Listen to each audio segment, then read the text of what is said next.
Vítajte v podcaste Sme svoje. V priestore, kde sa rozprávame o témach, ktoré formujú naše životy hlbšie, než si často uvedomujeme.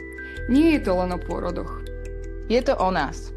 O ženách, matkách, rodičoch, sprievodkyniach. O prerode, zraniteľnosti a sile. O tom, čo znamená byť svojou. Dnes sa budeme rozprávať s Luciou Kubiny z občianskeho združenia Tanana. Lucia sprevádza ženy a rodiny, ktoré zažili tehotenskú stratu s veľkou jemnosťou, úctou a pochopením. Budeme hovoriť o tichu, ktoré často obklopuje túto tému, o spôsoboch, ako sa dá byť na blízku, aj keď slova chýbajú. Ľudská je už roky mojou osobnou inšpiráciou v tom, ako empaticky komunikovať a vedieť naozaj ženu podržať. Preto je pre mňa veľkou cťou ju dnes medzi nami privítať. Ahoj, Luci. Čau, Luci. Až som sa dojala na úvod. Betka, a ja som sa dojala, úplne cítim, ako mnou taká horúčava prebehla s tými tvojimi slovami. Ďakujem ti, ja si to veľmi vážim, že tu môžem byť dneska s vami.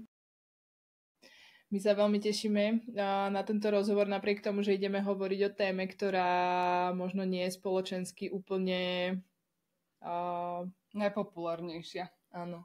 Ježiš, to je super, že sme tu takto vedľa seba, lebo sa môžeme takto hneď doplňať.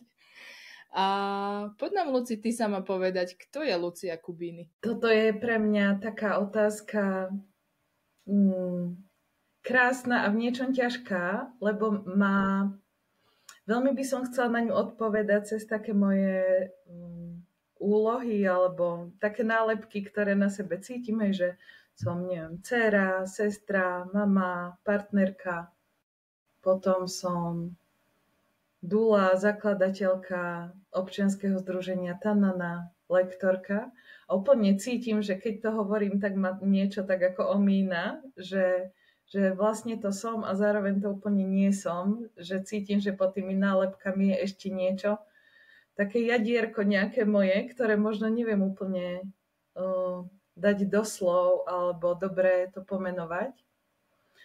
Ale cítim, že aj tie nálepky sú také dôležité. Tak to by som určite povedala, že je asi som taká objaviteľka nejaká aj tých svojich vlastných nálepiek, aj toho, čo sa potom skrýva pod nimi. A teraz naozaj najviac času a energie dávam do toho našho občianskeho združenia, kde sa teda venujeme podpore žien a rodín, ktoré si prechádzajú stratou dieťatka od úplne prvých momentov tehotenstva až v podstate bez ohľadu na vek, že v poslednej dobe sa nám ozývajú starnúci rodičia, ktorí prichádzajú napríklad o svoje dospelé deti. A že stále si tak skúmam, kde tam v tom je tá moja úloha. A ako si sa vlastne ty dostala k tomuto, k tej práci s tou témou smrti vlastne, ak to tak môžem povedať? Kde ťa to prvýkrát stretlo v tvojom živote? Vieš čo, mám tam ja také milníky, o ktorých sa mi zdá byť dôležité hovoriť. Úplne prvý, taký si pamätám vlastne, že moja stará mama medzi tým, ako sa jej narodila moja mamina a potom neskôr o 5 rokov teta, s ktorými som celý život, celé svoje detstvo trávila, vyrastala, tak medzi tým sa jej narodila mŕtva dcérka, ktorá bola takou súčasťou toho rodinného príbehu. Že to dievčatko nemalo meno, ale hovorilo sa o nej ako o dieťatku, o sestričke moja mamina hovorievala a vedeli sme, že kde je pochovaná na cintoríne. A aj sme mali doma normálne v rodinných albumoch, že fotky z jej pohrebu a to bolo také pre mňa niečo, čo si pamätám s takou ako bázňou, zároveň nejakým ako tajomnom. A pamätám si, keď som sa starej mami niekedy na to pýtala, že aj po mnohých rokoch vlastne ten príbeh rozprávala s takým ako aj dojatím, aj bolesťou, že som si hovorila, že toto je niečo, čo je také ako dôležité v tom príbehu tej rodiny. A potom druhý taký milník bol, že keď ja som mala 20 rokov, tak moja mamina 4-krát otehotnela ako 44-ročná žena. A vlastne v 5. mesiaci tehotenstva o to bábätko prišla, dozvedela sa to na rutinnej kontrole a vnímala som, že ju to akoby veľmi hlboko zasiahlo, aj vlastne ocina môjho, aj celú našu rodinu, čo sme boli vlastne traja žijúci súrodenci. A to som tak cítila, že je to taký míľnik, ktorý má vlastne dopad nejako nielen na tú samotnú ženu, cez tú maminu moju som to veľmi tak silne vnímala a cítila, ale vlastne, že je to niečo, čo zasahuje rodinu, komunitu a nejako sa to vlastne premieta do toho ďalšieho života. No a potom mám také ako ďalšie nejaké čiastkové úseky, ale akoby najviac som sa toho začala dotýkať cez moje vlastné tehotenstva, že ja mám vlastne 2 žijúce deti, 14-ročnú dcéru, 12-ročného syna a obe tie moje tehotenstva začali ako dvojpočetné, že to vlastne boli tehotenstva s dvojičkami a veľmi ako rýchlo, skoro v tom tehotenstve sa jedno to bábätko prestalo vyvíjať, vlastne zmizlo a to druhé dieťatko vlastne sa narodilo živé, zdravé. A táto skúsenosť je teda skúsenosť tých mojich pôrodov a takého zžívania sa v tej úlohe mamy, tak ma priviedla na kurz pre duly v roku 2015 a tam som si vlastne ohmatávala tie okamihy zrodenia.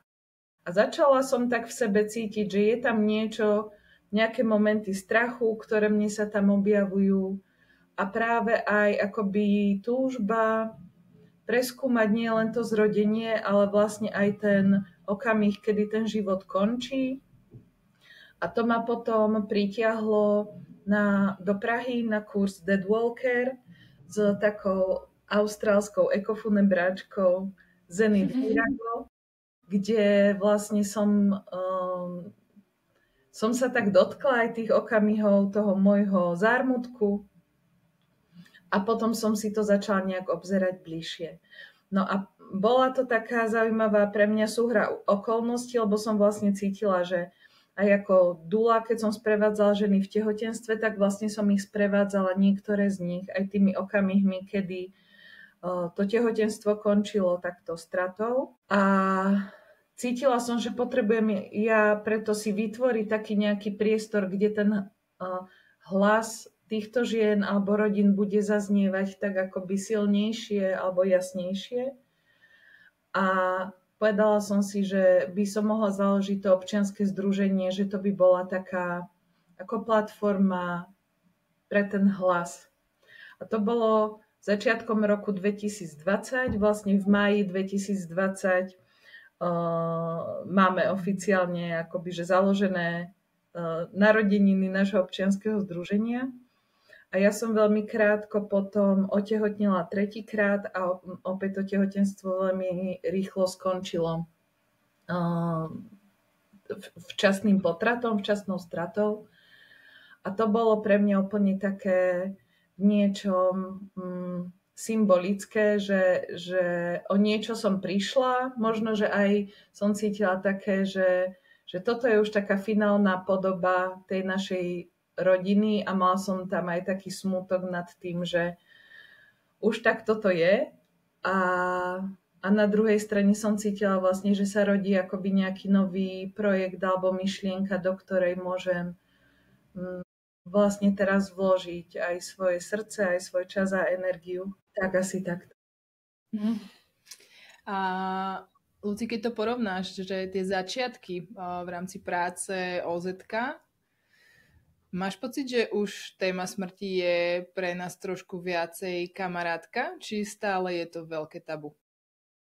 Vieš čo, mám pocit za tých 5 rokov, že sme tak spoločne prešli taký veľký kus cesty, ale nie je to určite ešte tak, že by sme vedeli kráčať s tou smrťou tak bok po boku. Že určite je ešte veľa možností, kde si to môžeme ohmatať a preskúmať a priblížiť sa k nej, ale je to oveľa lepšie, že vnímam, že tie kroky, ktoré robíme, každý z nás za seba tak osobne, že si dovolujeme sa tých tém, takýchto možno krehkých, možno náročných, ako dotýkať, všímať si to. Takže sa to mení potom aj tak ako spoločne a že si hovorím, že to je taký veľký kus práce, ktorý sa nám podarilo v tomto urobiť a zmeniť vlastne ten pohľad. A vnímam to asi aj na tom, napríklad, že nám sa ozývajú sa nám ženy, ktoré sú v takej vekovej kategórii, ja neviem, že 65 plus, by som povedala, a že túžia sa napríklad teraz dotknúť tých momentov straty vo svojich životoch, lebo cítia, že ako keby je ten priestor už na to pripravený, že sa im nedostane nejakého zľahčovania alebo bagatelizácie a že môžu vlastne sa otvoriť tomu, ako to majú, ako to vnímajú a cítia. Ja úplne, keď o tom hovoríš, tak niekde na pozadí mám svoju mamu a starú mamu, že vlastne si prešli niečím takýmto a vlastne aké to v tom období muselo byť ťažké, vlastne, že to bola generácia, ktorá nebola podľa mňa až tak prístupná tomu vlastnému nejakému prežívaniu. S akými ty reakciami sa stretávaš takými, čo možno sú nejaké nie úplne ako keby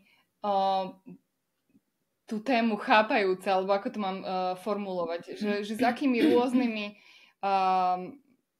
pocitmi u ľudí, lebo ja keď si predstavím ako bežného človeka, ktorému poviem, že poďme sa rozprávať, dajme tomu o tejto téme, tak väčšinou je to nejaké zľaknutie, alebo také, že vôbec sa o tomto nebavme. S čím sa stretávaš ty? Vieš čo, to zľaknutie je podľa mňa stále prítomné a to, že ho zažívam ja, napríklad teraz si vymyslím, že idem na triedne stretnutie po 25 rokoch a všetci sa do kolečka rozprávame, čomu sa venujeme a ja poviem, že ja sa venujem teda práci v OZ-ku, kde sa venujeme podpore rodičov, čo prišli o dieťa, tak je tam veľký moment zlaknutia. Aj akože je to téma, ktorá sa zdá, že ako keby úplne nepatrí, ja neviem, na také, že spoločenské nejaké udalosti alebo hej, na nejaký spoločný stôl.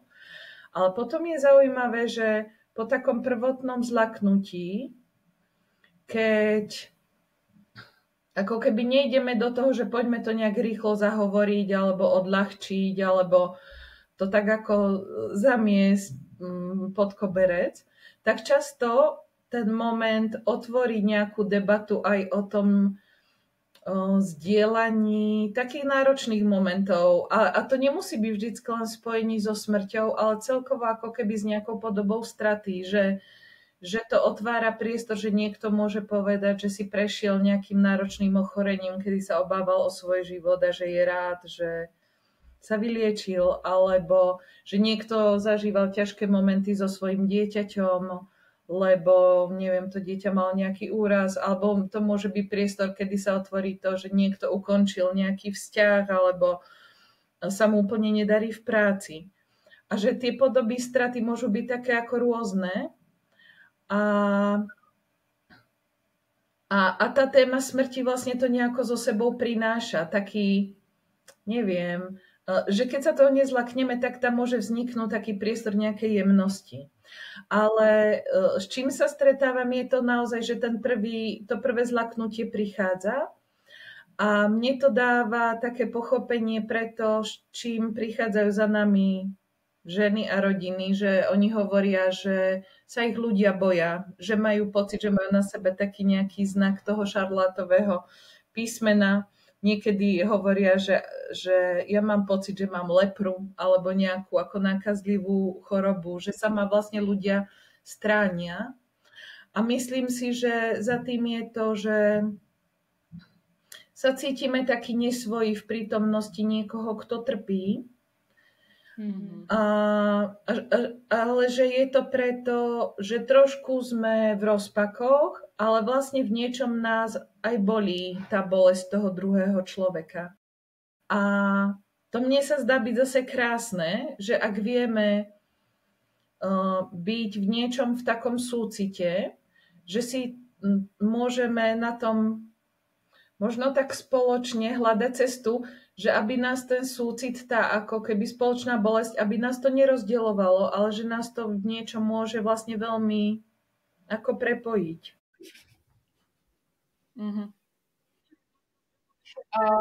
Ja si myslím, že presne, že keď sa tak zamyslím, že pod tou vrstvou toho zlaknutia príde presne tá emócia taká, že vlastne každý sme si zažili svojím spôsobom v živote nejakú stratu. A že to nás tak vie veľmi hlboko prepojiť. Ale zároveň sa viem spozorovať sama seba aj presne v tom, a ja som ti to už vlastne zdieľala, že niekedy úplne si nie som istá, ako pomôcť takejto žene a ako vlastne k nej pristúpiť. Že nechcem sa samozrejme správať, že ignorujem ťa, alebo že máš lepru, hej, v úvodzovkách a zároveň nechcem byť taká nejaká natláčajúca pomoc. Ako k tomuto vlastne pristúpiť tak možno správne alebo s citom? Ako k tomu pristupujete vy v Tanane, keď vás osloví takáto žena alebo pár? Vieš čo, ja na začiatku, keď sme začínali s OZ-kom, tak som si stiahla takú brožúru o komunikácii z Čiech z Únie porodných asistentek. Vytlačila som si tam také rady, že ako komunikovať, ako nekomunikovať. Úplne som si hovorila, že tak podľa tohto, keď pôjdem, tak to bude tak akože safe. A vlastne som zistila, že vôbec to tak nie je, že tie vety tvoria pre mňa nejakú ako navigáciu alebo nasmerovanie, ale že to, čo sa deje, ten priestor, v ktorom sa vlastne odohráva nejaká podpora, je stále o veľkej ako prítomnosti s tým človekom, ktorý proste sedí predo mnou a že môže mať po ruke ako keby akúkoľvek vyšperkovanú rešpektujúcej komunikácii vyskladanú empatickú vetu, že kým to nebude niečo, čo ako vychádza zo mňa a z tej našej vzájomnej prítomnosti v tom spoločnom priestore, tak stále to bude proste nejaká ako umelina, nejaký autopilot. A to je niečo, čo je ako veľmi zraňujúce, že niekedy sú zraňujúce samotné tie slová, hej, keď tí ľudia počúvajú také zľahčujúce výroky, ja neviem, že nebojte sa, budete mať ďalšie deti, vy ste ešte mladí a hej, že také ako, že niekto nad nimi tak mávne rukou v tom. Ale niekedy je zraňujúce naozaj aj to, že tak ako odvraciame zrak od toho, čo sa tam deje v tom našom spoločnom priestore. A kým sme spustili nahrávanie, sme sa bavili o tancovaní a mne teraz napadá, že vlastne v niečom je to veľmi také ako podobné.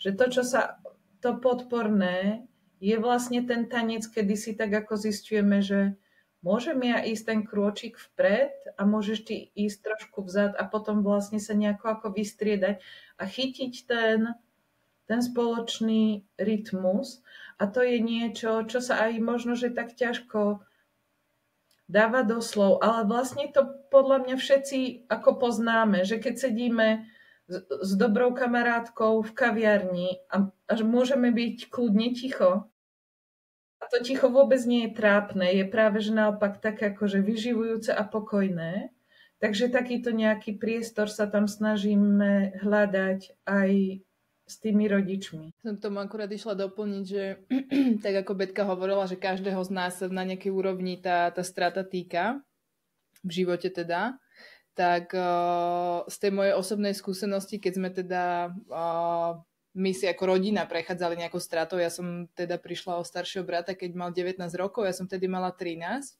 Tak ja si pamätám tie reakcie okolia, jak ste to načrtli, že vlastne máš lepru, hej, alebo niečo, že vlastne ľudia absolútne netušia, ako pristúpiť k človeku, ktorý takýmto niečím prechádza, že vlastne ako sa ja ťa môžem spýtať, že ako sa máš, keď viem vlastne, ako sa máš, hej, v úvodzovkách. A mne vtedy enormne pomáhalo presne toto, že keď som vlastne bola s niekým, kto dokázal uniesť tú situáciu v tom, že je v poriadku, že sa nemusíme rozprávať, alebo iba ma nechaj rozprávať. Hej, že vlastne nemusíš ani nič povedať.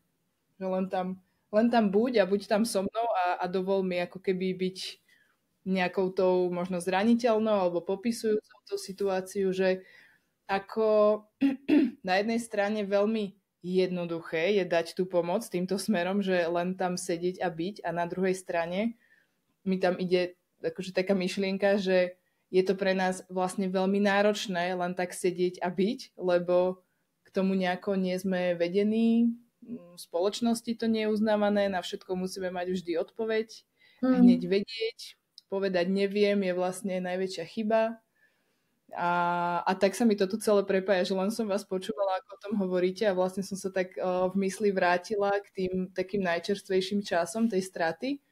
A toto mi tam proste napadlo, že ako to pre nás stále spoločensky je zrejme teda veľmi náročné len tak pre niekoho byť a proste uniesť tú nejakú tú ťaž vo vzduchu, čo tam s tým ide.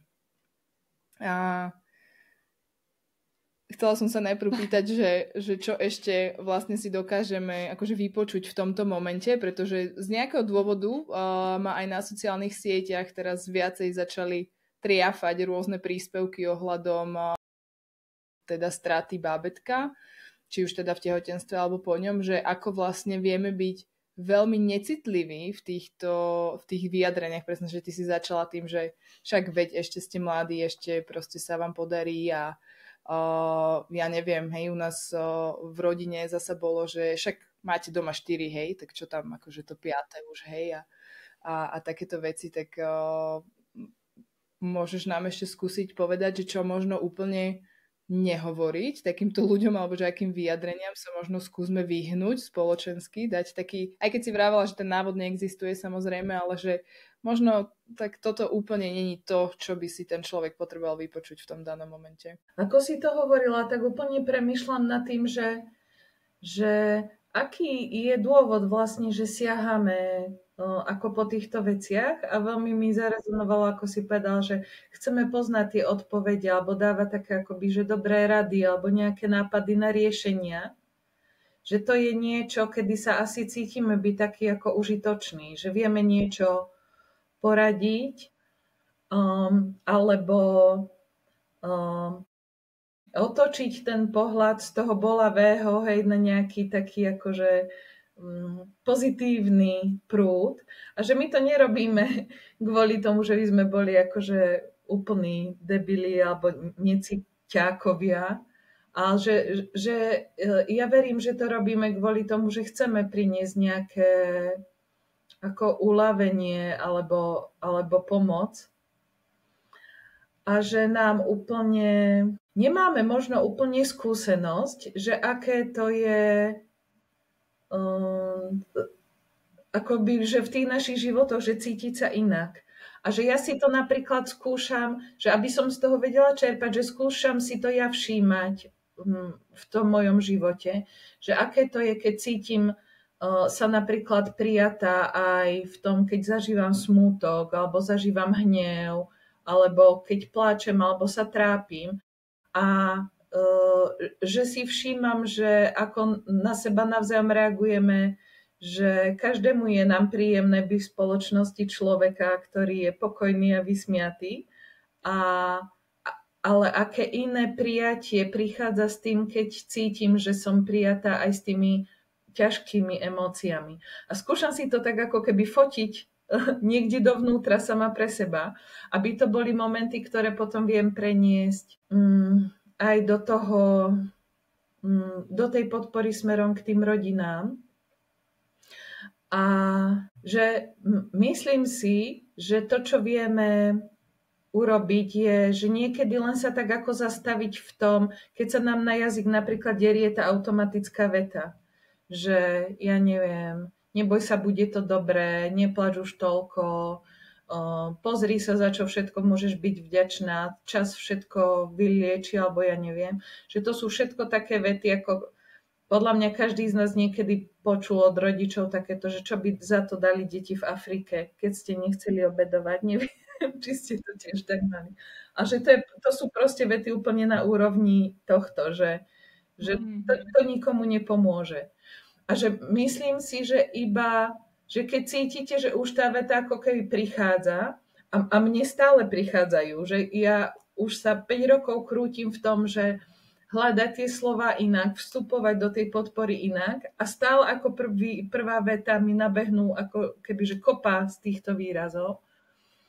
A že len sa v tom tak trochu zastaviť a vlastne sa vrátiť z takého zahltenia možno aj vlastných nejakých strachov, obáv, presne aj tých myšlienok, že teraz neviem, čo mám povedať, bojím sa, že toho človeka zraním, že sa iba vrátiť do toho takého úplne jednoduchého tu a teraz a aj s takým možno úľavným výdychom na chvíľu si všimnúť toho človeka oproti sebe a že mám skúsenosť, že potom vie prísť niečo iné, ako je takáto nejaká veta na autopilota.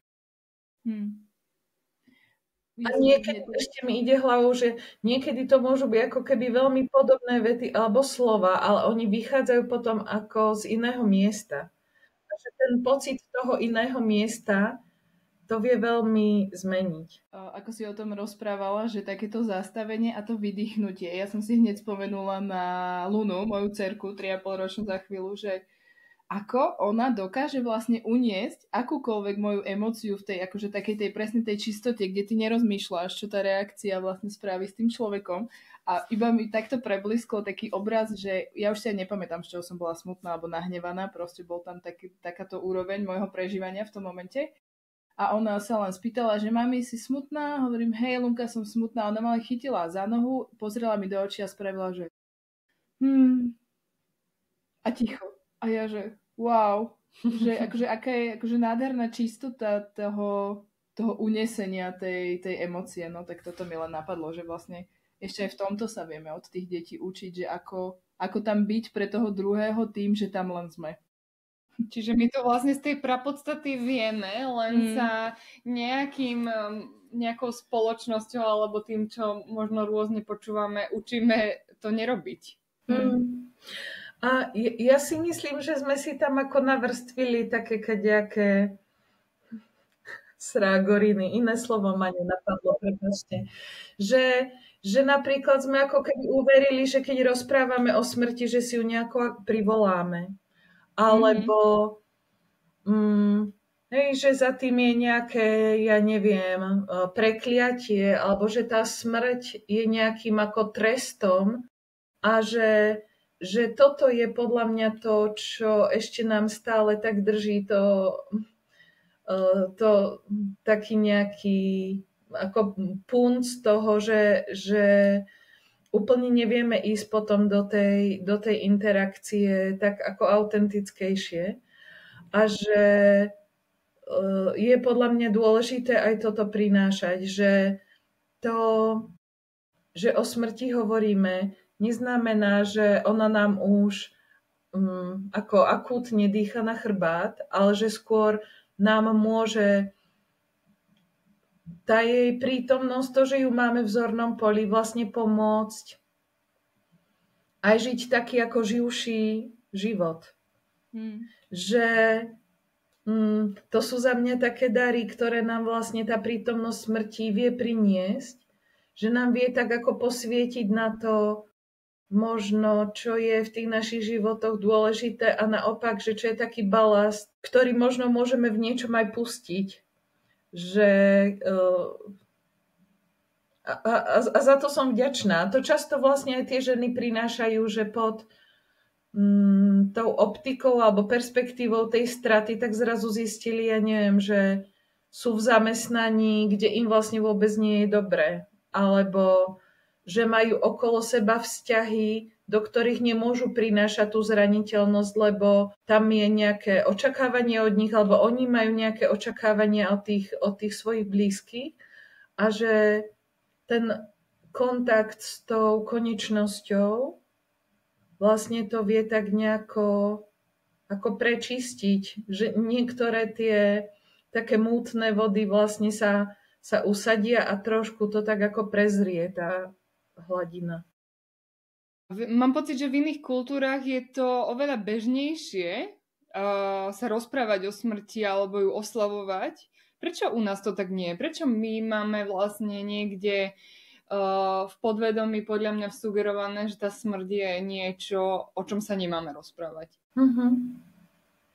Neviem, či mám na to úplne dobrú odpoveď, ale napadá mi, že v niečom s tým umieraním to môže byť podobné ako s tými pôrodmi, že sme to v určitom momente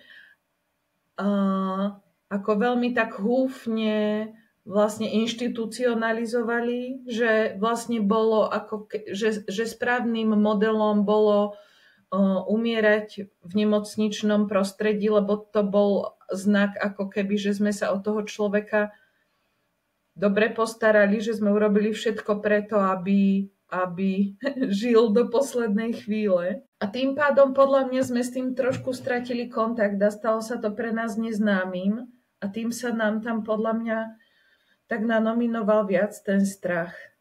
No.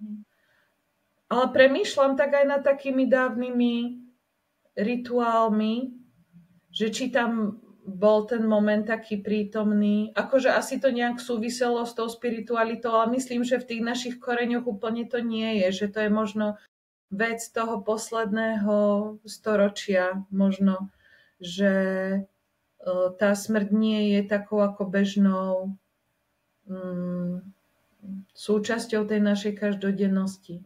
A ja teda často nad tým premýšľam, lebo ja napriek tomu, teda pochádzam z Brusna, to je taká dedina 20 km od Banskej Bystrice a tam už ako dávno nie sú zachované že nejaké kroje alebo pôvodný odev, ale veľa takých obradov alebo krokov v spojení so smrťou tam zostalo zachovaných, že napríklad nie sú úplne prítomné vo vedľajších obciach, ale v tejto dedine vlastne sa ešte nejako zachovávajú.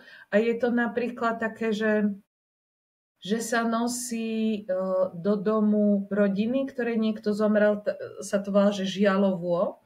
To je vlastne taký dar, ktorý sa donesie tým smútiacim a bude to, ja neviem, že štangla salámy, alebo fľaša pálenky, alebo plech koláča upečený.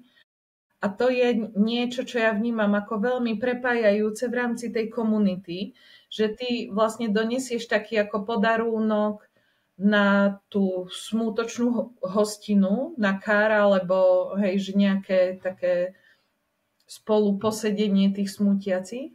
Ale ty tam vlastne vstupuješ do toho ich priestoru s nimi a tvorí sa priestor na spomienky, na rozprávanie zážitkov, na prerozprávanie napríklad tých posledných chvíľ. A to si vravím, že je niečo, že jasné, že to nie je jednoduché, ale je to krásny priestor na to, aby sa človek s tým smútením necítil vlastne osamotený.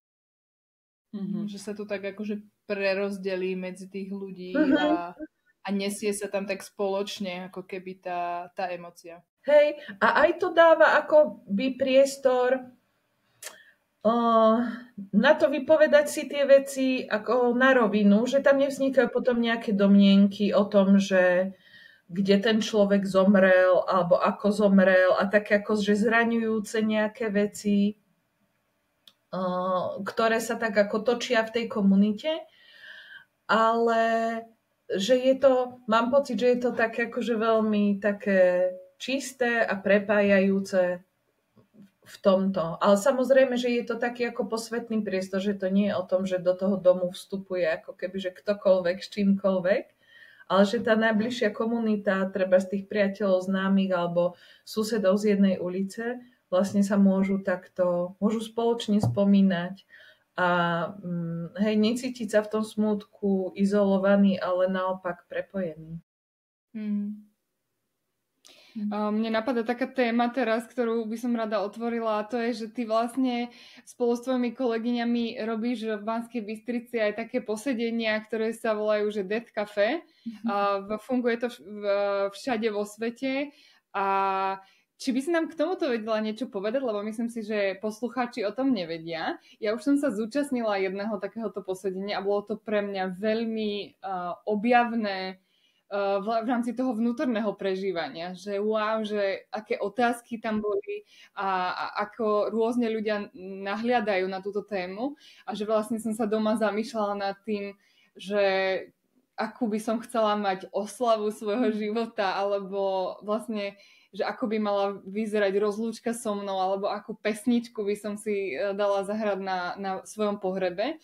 A možno sú to pre niekoho také témy, že ale pre mňa to bolo, že wow, že presne to, čo si ty priniesla s tým takým plnším žitím života, že keď máš tieto témy preskúmané, tak mi to prinieslo. Vieš nám k tomuto niečo povedať, že k tomu Death Cafe? No, vidíš aj, že ako nad tým rozmýšľam, že hneď sa tak ako usmievam pri tej myšlienke, lebo pre mňa je to sú také vzácne stretnutia, že bez ohľadu na to, či tam prídu proste, neviem, 3 ľudia alebo 10 ľudí, tak vždycky je to pre mňa taký vzácny čas. A to je vlastne posedenie v nejakom spoločnom priestore. Často to býva práve v nejakej ako kaviarni, v takom ako neformálnom, otvorenom prostredí, kde vlastne na stoloch čakajú tých účastníkov kartičky s nejakými otázkami, ktoré sa práve týkajú buď poslednej rozlúčky, alebo záveru života, alebo nejakých postojov a hodnôt, ktoré sa dotýkajú témy konečnosti, smrti a umierania. A vlastne tí účastníci si môžu tak načrieť do tých kartičiek, niektorú si vytiahnuť a tak si vlastne s tou otázkou pobudnúť, a uvidieť, že či budú mať chuť zdieľať napríklad myšlienky, ktoré im v súvislosti s tou otázkou idú hlavou, alebo či by tú otázku chceli položiť niekomu z tých prítomných, alebo či im tá otázka vyvolala nejakú myšlienku alebo asociáciu, o ktorú by sa chceli podeliť, a že to býva práve taký veľmi, neviem, za mňa láskavý priestor, kde môžeme sa k týmto témam tak približovať do takej vzdialenosti, ako sa cítime byť možno pripravení, aj si skúmať, že ako nám je to príjemné, že či sa do tých tém tak chceme akože z hurta zanoriť a úplne sa nechať nimi unášať, alebo naozaj potrebujeme len chvíľu počúvať alebo si všímať aj ostatných, ako k tomu pristupujú. A ja to mám veľmi rada, lebo mám pocit, že veľa tých otázok mám už sama pre seba zodpovedaných, ale v tom spoločnom priestore vždycky objavím niečo, čo ma aj tak ako vytrigeruje a v nejakom momente akoby provokuje alebo dráždi.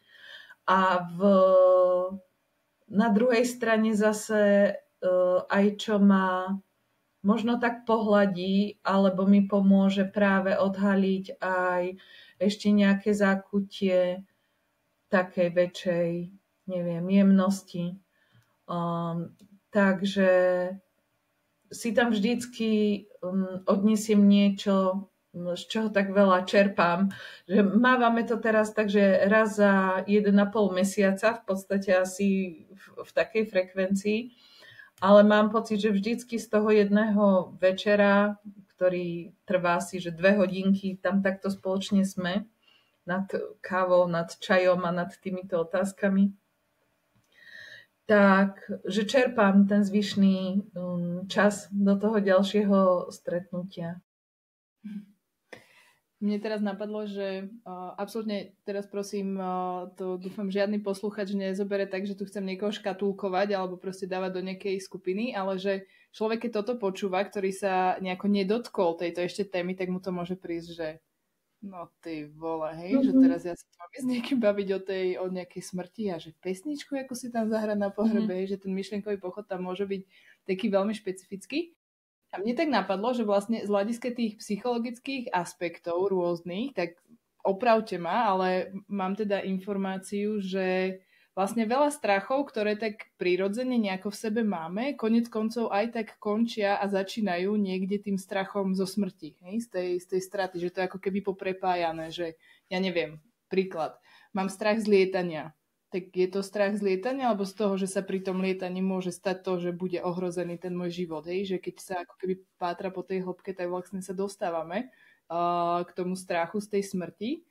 A toto, čo si spomínala o tom Death Café, tak mi príde, že vlastne to môže byť veľmi terapeutické na viaceré smery, keď my si vlastne príjmeme ako fakt, že áno, je to tu pre mňa raz konečné, neviem kedy, a že si to tam tak nejak akože začneme tak olupovať tie cibule.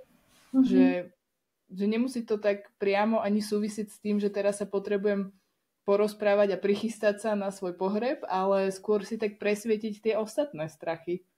Tak neviem, či to tak je, nie je. Aký máte na to pohľad, ale toto mi teraz napadlo pri tom, ako si to spomínala.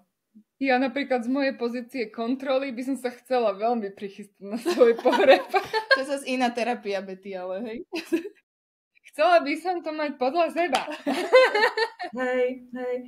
A super, že to hovoríš, Betka, lebo presne si hovorím, že ten strach zo smrti si tiež podľa mňa vieme niekedy rozmeniť na také ďalšie ako menšie strašíky. A že niekedy je to presne ten strach z toho, že v určitom momente púšťame tú kontrolu alebo nemáme úplne odpovede na tie naše otázky, ktoré nám idú hlavou, že máme strach z toho vstupu do nejakého neznáma, alebo možno, že si tam aj predstavujeme niečo,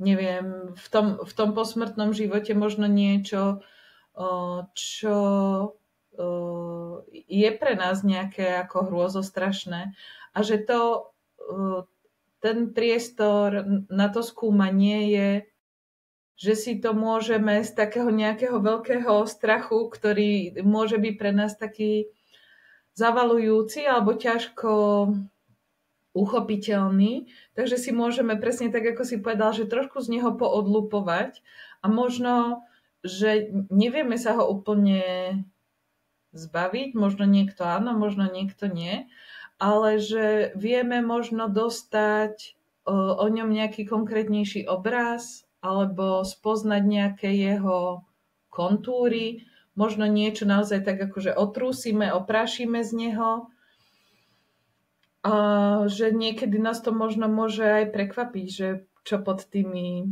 vrstvami alebo šupkami nájdeme.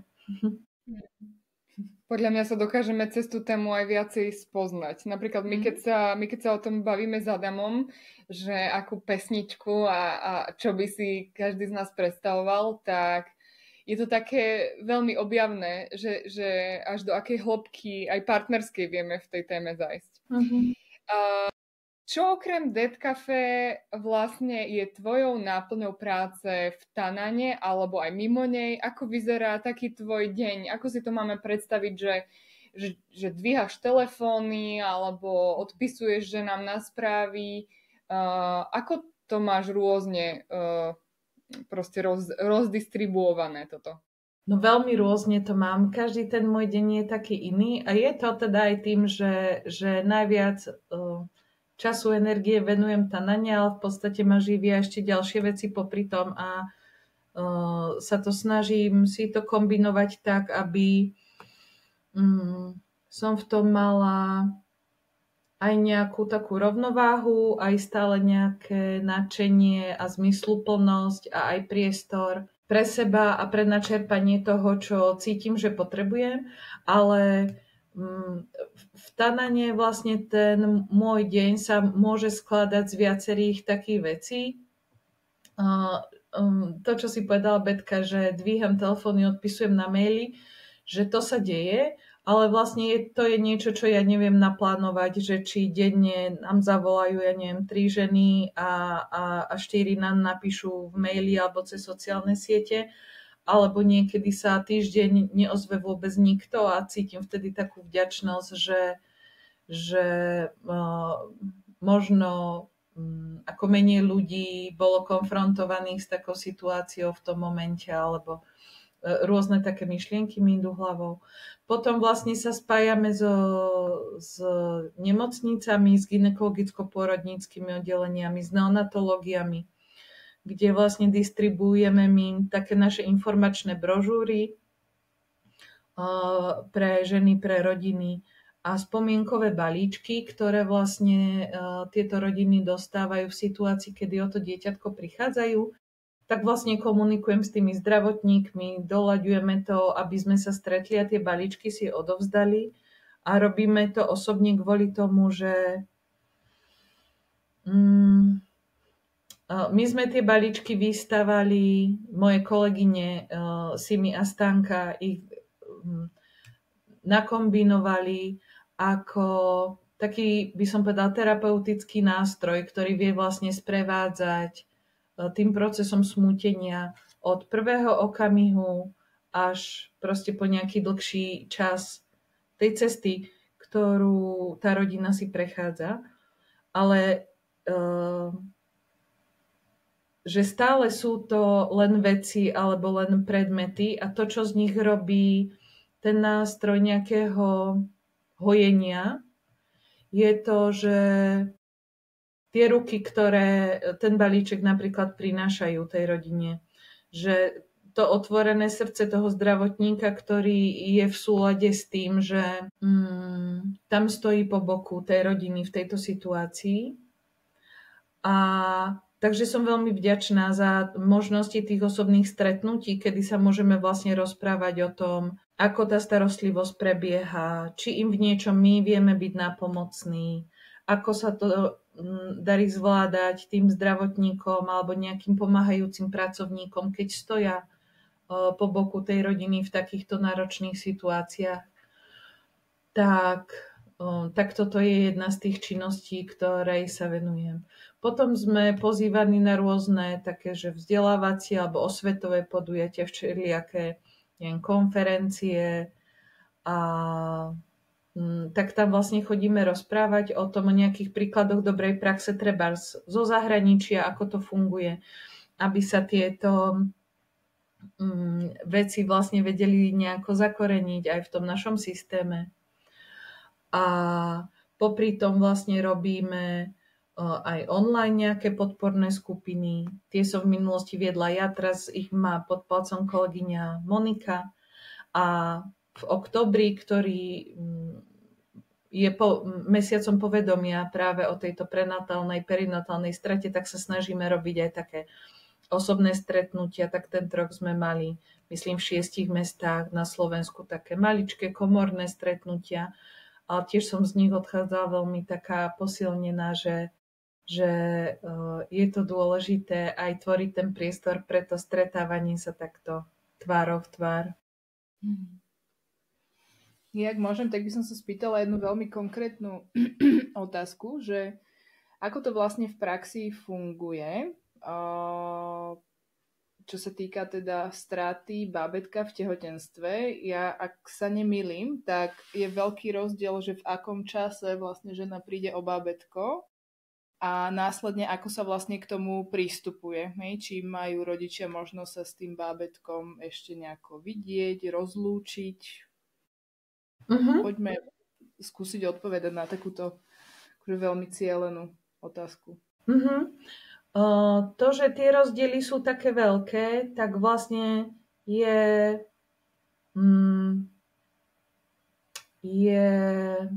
dôsledkom takých nejakých našich zaužívaných zvyklostí alebo práve aj toho pohľadu na tú stratu.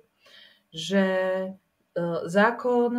zákon o pohrebníctve vlastne umožňuje bez ohľadu na vek tehotenstva si vyžiadať pozostatky toho telíčka za účelom pochovania.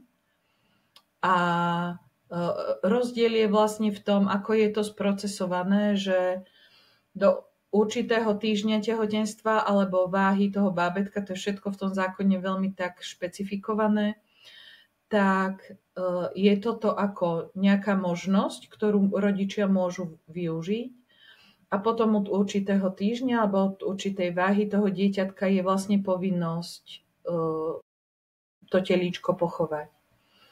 Ale tie momenty toho, ako k tomu pristupujeme, k tomu kontaktu napríklad, alebo k tomu, že ako tým rodičom je umožnené sa s tým dieťatkom rozlúčiť napríklad ešte na pôde toho zdravotníckeho zariadenia a potom ako môže vyzerať ten pohreb, že to je niečo, o čom nám zákon až tak veľa nehovorí a že veľa je to v rukách buď tej samotnej rodiny alebo práve tých zdravotníkov, ktorí sú tam prítomní.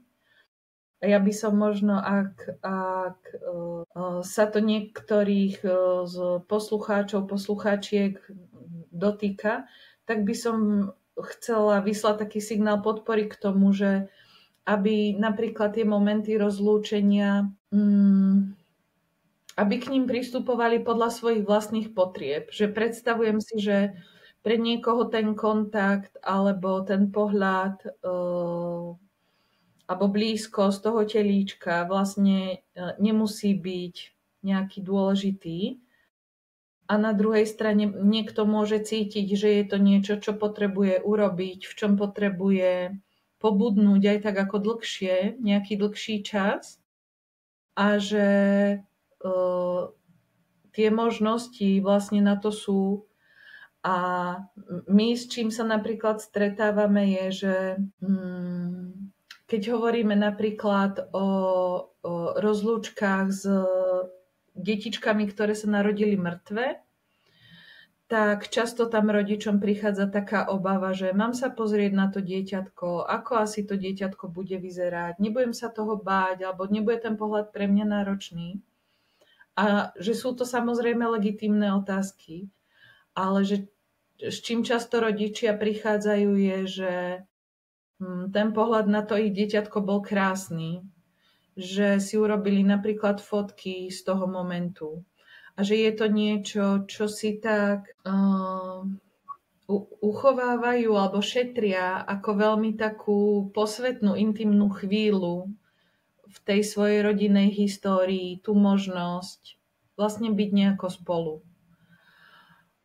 Pretože cítia tú krehkosť a tú prchavosť toho okamihu. Tak len som to tak chcela priniesť, že tieto možnosti sú tu dostupné. Nemyslím si, že ja neverím tomu, že existuje nejaký ako univerzálny spôsob nejakého dobrého smútenia alebo dobrého rozlúčenia, ale myslím si, že je dôležité hovoriť o dostupnosti tých možností a toto mi napadá, že teda je to niečo, po čo môžeme siahnuť, ak cítime, že sa nám to zdá byť zmysluplné. Ty si sa pýtala na to, že ako to vyzerá v nejakých možno jednotlivých obdobiach. Čiže toto máme možnosť využiť vždy.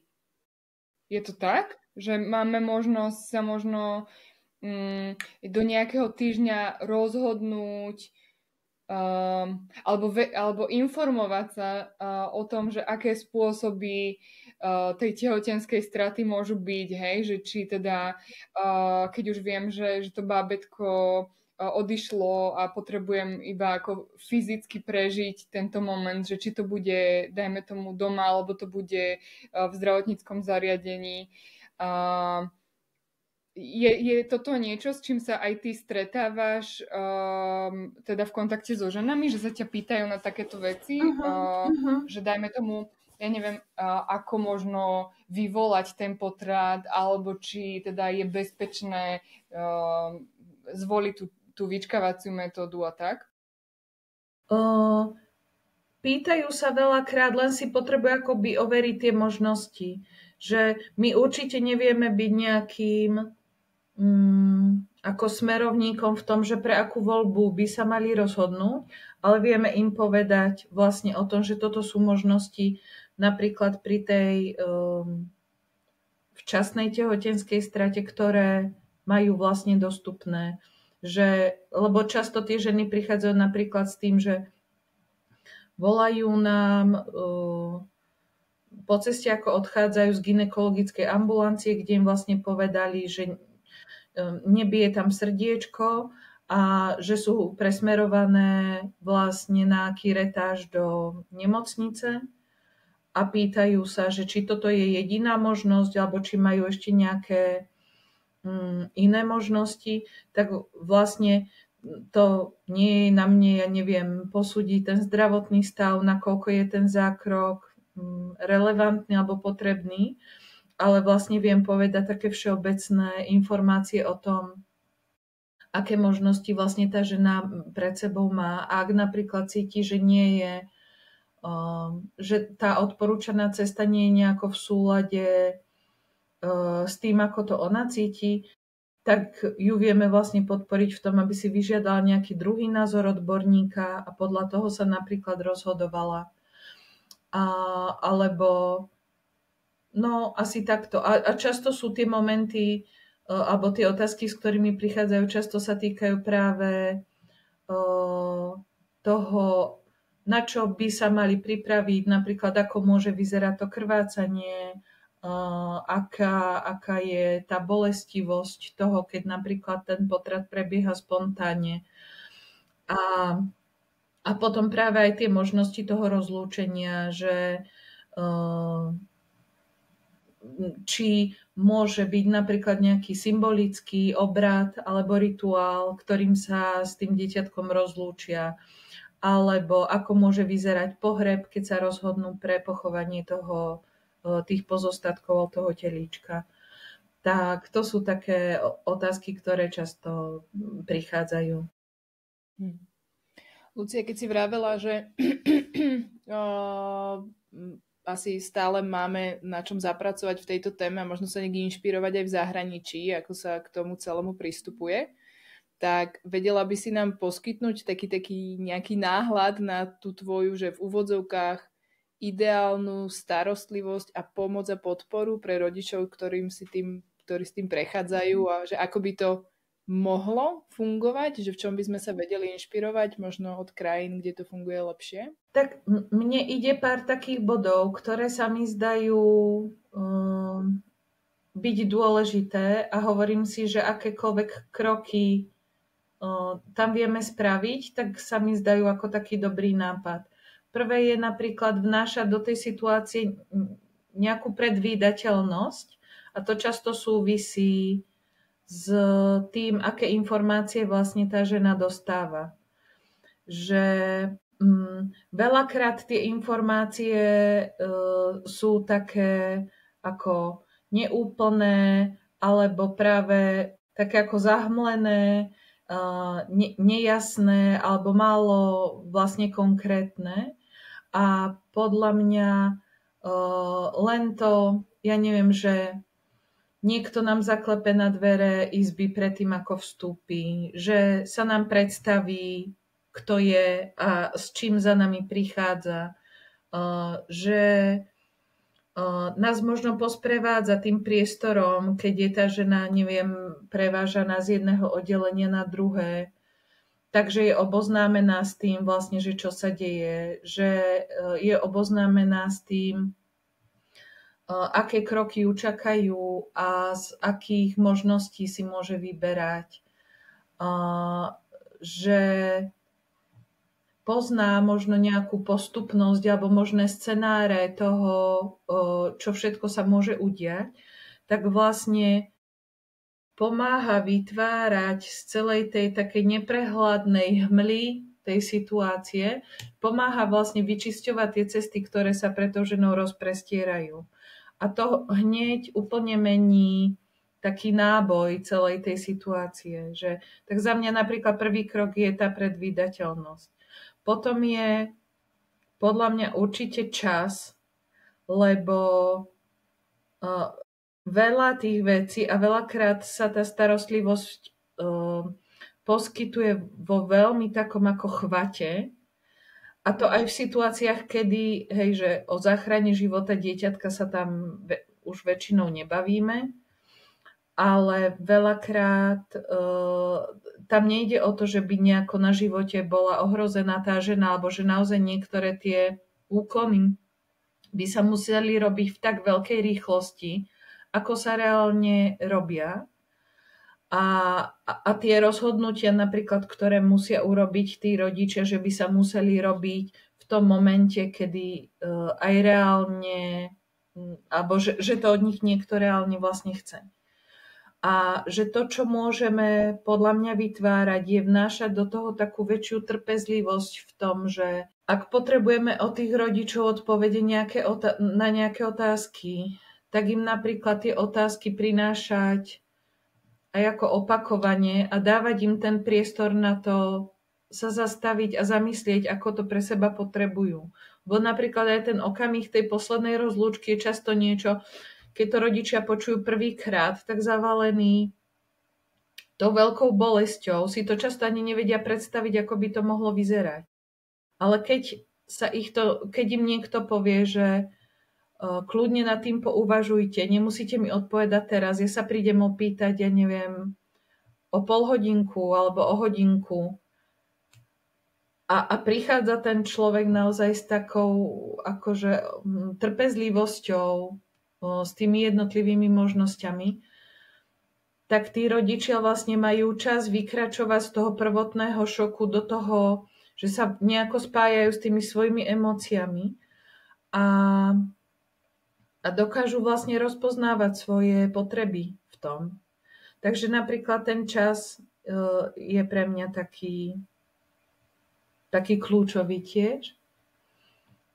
A niekedy potom to môžu byť naozaj ako že drobnosti, že tá pôrodná asistentka tej žene podá pohár vody, alebo jej pomôže obuť si papuče, alebo sa jej len spýta, že či by jej teraz bolo príjemnejšie, keby s ňou zostala, alebo naopak, keby bola chvíľu sama. Že sú vlastne tí rodičia nielen takými ako objektami tej starostlivosti, ale vlastne úplne rovnocennými partnermi v tom, čo všetko sa tam deje. A že to mám teraz takú silnú skúsenosť, lebo som bola v sobotu na takej konferencii perinatálnej paliatívnej péče v Brne a veľmi to na mňa dýchalo takou spoluprácou a takým partnerským prístupom aj medzi ako profesionálmi, rôznymi profesiami a aj smerom k tým rodičom. A že to je, v niečom to bolo úplne také ako, neviem, mäkké a hladkajúce, že tam nebola nejaká taká ako hierarchia alebo taký paternalizmus, ale bolo to také partnerské. A podľa mňa aj ten partnerský prístup je niečo, čo vie vlastne tú situáciu premeniť z takej ako traumatizujúcej na takú posilňujúcu. Teraz ako o tom celom rozprávaš, tak rozmýšľam nad tým, že ako do toho celého vlastne potrebujeme priniesť tú ľudskosť a tú schopnosť ako keby byť s tým, hej, to, o čom sa tu vlastne stále bavíme, že teraz keď si povedala slovo paternalizmus, tak by to úplne tam tak zasvietilo, že my vlastne vo všetkých témach, ktoré sa riešia celosvetovo, chceme byť strašne rýchli, všetko má hneď vyriešené, toto dobre odfajfknuté, ideme ďalej, ďalší, hej, že na takom bežiacom páse strašne fungujeme a že vlastne to spomalenie, o ktorom sa tu vraví vo všeobecnosti, tak by sa nám hodilo práve v týchto chvíľach, kde jednoducho potrebujeme ten čas, aby sme sa vôbec dostali tým prežitkom do toho, že to je realita. Hej? Že z toho odrovnania, ktoré sa tam určite udeje v tom prvom momente, tak sa nedá len tak rýchlo prepnúť a robiť nejaké rozhodnutie z nuly. Takže ďakujem, že to prináša, že si vlastne povedala, že tie zmeny, ktoré vieme robiť, sú ako keby tými ľudskými zmenami, ktoré potom samozrejme majú dosah na tú systémovú zmenu. A dá sa to vlastne aplikovať na akúkoľvek oblasť spoločnosti. Mne úplne ide v hlave teraz taká vec, je to vlastne môj príbeh, ktorý tiež sa dotýka tejto témy, o ktorej sa bavíme, a to je vlastne v skratke, že ja som tu nemusela byť, keby všetko bolo riešené pod tlakom, pretože jeden lekár mojej mamine povedal, že mi nebije srdce, hej. A ona už riešila, že čo ďalej vlastne ide robiť. A tak si hovorím, že ako veľmi sa aj táto téma potom prenáša ďalej do môjho života, že fakt stačilo málo, aby som tu možno nebola. A ako ja vnímam, ako mi nerobí dobre tlak. Hej? že keď na mňa niekto tlačí, rozhodni sa alebo urob toto, tak ja vlastne úplne že zamrznem a neviem, čo ďalej. Že možno je takých príbehov aj viac, kde naozaj ten čas by pomohol veci vyriešiť a vyliečiť. A ako to hovoríte, tak sa mi vybavujú ešte tie momenty zo soboty, z tej konferencie, a iba to tak túžim tu priniesť, že bola tam taká panelová diskusia asi so 4 alebo s 5 odborníkmi a vlastne na konci mali možnosť ako povedať nejaké posolstvo, ktoré by si želali, aby zaznelo vo vzťahu k tej perinatálnej paliatívnej starostlivosti. A prvé posolstvo bolo, že znižujme tlak, a bolo to myslené aj v zmysle ako tých zdravotníckych tímov, aj v zmysle toho prenosu, toho tlaku od zdravotníkov smerom k tým rodinám. A úplne som si hovorila, že keď s týmto pôjdeme do tých situácií, že namiesto tohoto niekam ako dotlačiť do nejakého ako konca, o ktorom my máme nejakú predstavu, že to by mohol byť ten dobrý koniec. Takže tam snažiť sa vkladať len také ako väčšie, neviem, uvoľnenie, že to úplne mení to, ako sa v tej situácii všetci vlastne cítime.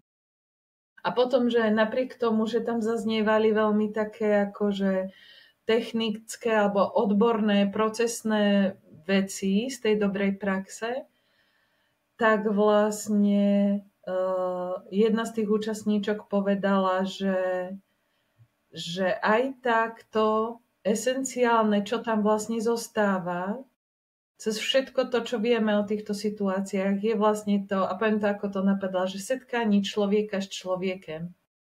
A toto je podľa mňa niečo, čo vieme meniť akoby, že hneď od tohto okamihu. Nechce to ani to, že by sme museli prestávať tie naše gynekologicko-pôrodnícke oddelenia, alebo nechce to možno ani nejako veľa, neviem, peňazí, ale vlastne to chce ten priestor na to, byť v tom taký ľudskejší. Ale zase, že nemôžem povedať, že je to úplne akože low cost riešenie, lebo to byť človekom znamená tiež akoby, že systémovo vytvoriť na to priestor, nezahltiť sa nejakou rutinou, mať tam taký počet personálu, aby vlastne toto tam bolo umožnené, že ono to niečo to od nás chce, ale že je to nejaký prvý krok, ktorý podľa mňa vieme urobiť vlastne všetci aj hneď teraz.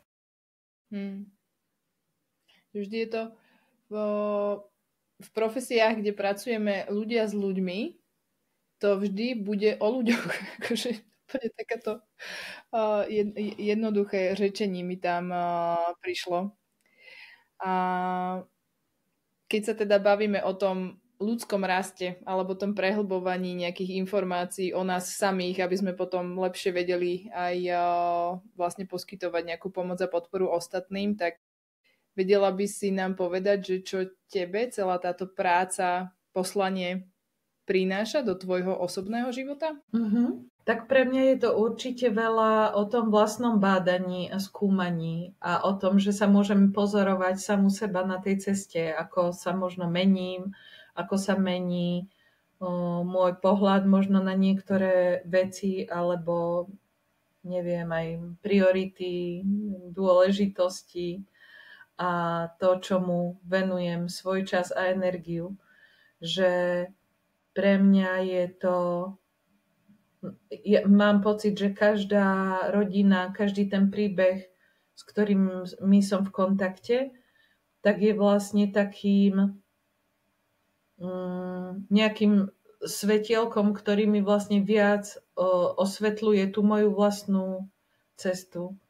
Že teraz, keď to hovorím, tak si vlastne uvedomujem, že tie moje pohnutky sú asi veľmi také sebecké, že ja vlastne som len zvedavá na to, že aký môže byť ten môj život alebo tá moja cesta a že pomocou tých ostatných vlastne to môžem asi nejak lepšie skúmať. A to je niečo, ale v čom si tu vieme byť podľa mňa všetci navzájom ako pre seba, že určite na niektoré veci sa vieme pozrieť svojimi vlastnými očami a niektoré veci nám pomôže vidieť očami tých ostatných. A že to je podľa mňa niečo, v čom sme takí prepojení. No. Ja mám už len poslednú otázku. Ja mám všetko zodpovedané, Luci. Pre mňa toto, akože mne v hlave ide, že som obrovsky vďačná, že proste si nám priniesla túto tému.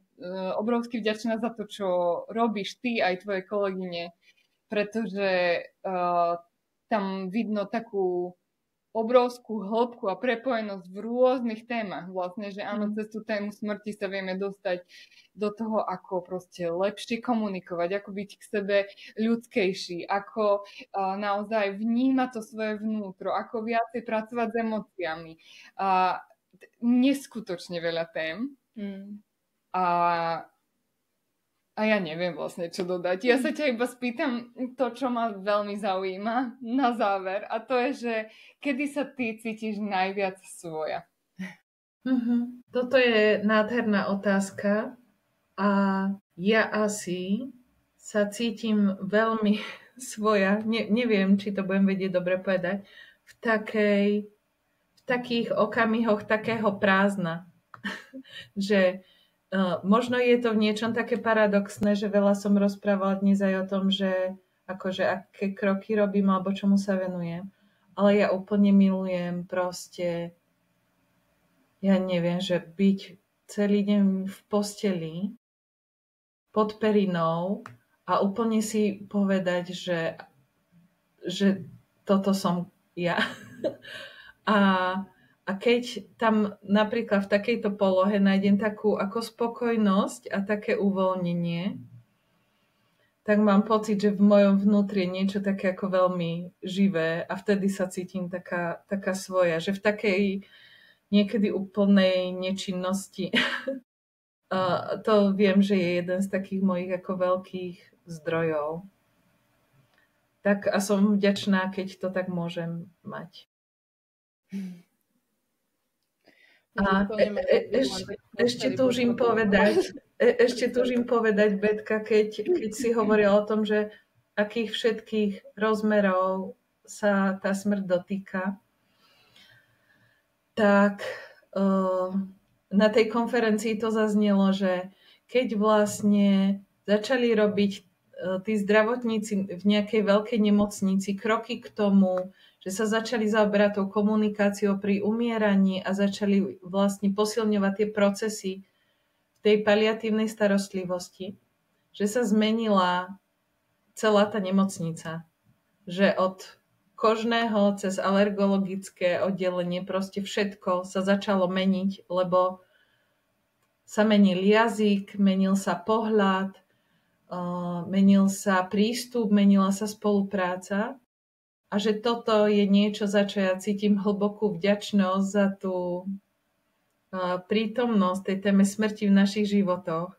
lebo to je niečo, čo naozaj, vďaka čomu môžeme byť veľmi obdarovaní v tom.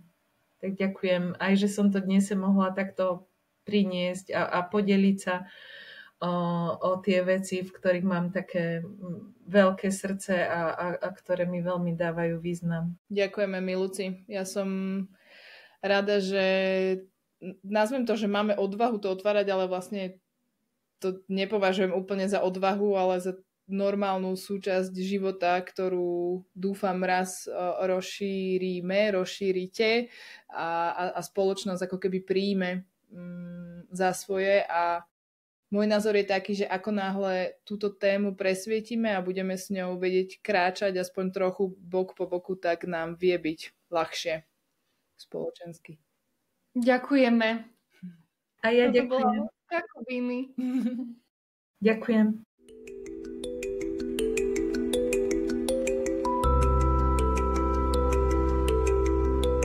Počúvali ste podcast Sme svoje. Ďakujeme, že ste boli s nami. Tešíme sa na vás pri ďalšej epizóde. Ahojte. Ahojte.